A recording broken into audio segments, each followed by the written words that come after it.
This is an area you've been watching very closely, the energy debate around nuclear versus renewables. The Energy Minister, I spoke to him earlier, and he's pointing out that AGL, for example, doesn't want nuclear at its site, that it is heading in the renewables area. Does the Coalition have enough sites to work with, or companies open to your idea of nuclear for the future of Australia's energy needs? It's a big country, Kieran, and Chris Bowen, what a hypocrite. The Labor government's just poured nearly $5 billion into building the nuclear reactor in Britain, not here, to train the British people and British apprentices and British technology to then take that reactor and put it in a submarine in Adelaide, which will then go around most of the capital cities with a nuclear reactor in it as part of our defence strategy. So the idea that we can't utilise them on shore, I just think is wrong. Never forget that Chris Bowen has provided incentives that are just extraordinary. Guaranteed rates of return, whether you generate or not. I mean, when does the welfare for wind and solar stop? When you look at the question of nuclear, one of the criticisms is that you don't need 24/7 peaking power in Australia. With renewables and our vast supply of renewables, you basically need things like gas, which you can turn on and off very quickly. Why does nuclear fill that gap when, at the moment anyway, the technology suggests you can't just simply turn it off and on with the ease with which you can do gas? Oh, firstly, I support building things that work 100% of the time. If you're only building one generation system, that is much cheaper than building two. And all of this is about the response of the unit that you're driving. I mean, this is a technical argument, but that's just what happens. It's about how quickly you can get in fuel and get a response in the generator to deliver what you need. Intermittent wind and solar will always be unreliable. That is the reality. It hasn't been properly costed. There's 28,000 kilometres of transmission to go where people don't want them, and yet we can build small footprint nuclear that works 100% of the time, that lasts for literally decades, is almost indestructible when it comes to hail damage, for example, unlike solar. I just think it's the right way to go, and it's being utilised around the world as we see in other countries. Is there a technology element to this that is proving effective in getting it up and going more quickly? Because previously it's taken days, if not weeks, to get some of those reactors moving. Well, it's simply a matter of how quickly you put the energy in. It's just a big kettle that it just produces steam. The only difference is the fuel source. This is how coal works. This is how gas works. Gas is different. It doesn't generate steam.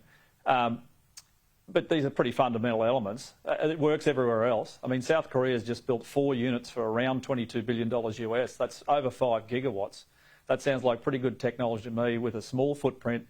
It won't have the impact on agriculture. I mean, look at Victoria. They just hooked a report which said that some 70% of Victorians' ag land will have to be covered in wind turbines and solar panels. That is just extraordinary.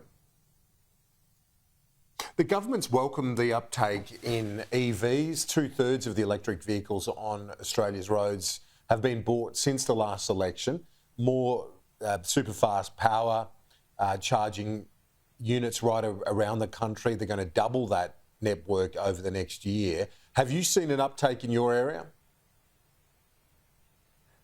Kieran, if Chris Bowen was spinning any faster, you could use him to dig post holes.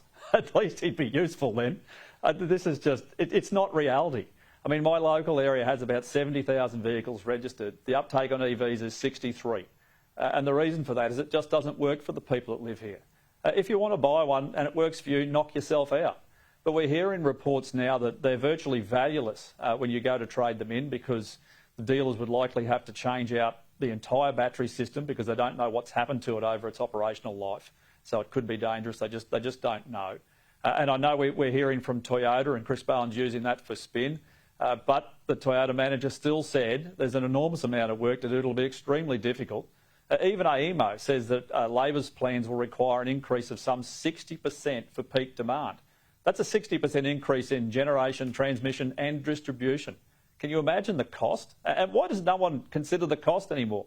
The people I know, if they could afford these things, Kieran, they'd be driving brand new Prados now and would have done for the last 10 years. They just can't afford them. The news poll today has the analysis across the first quarter.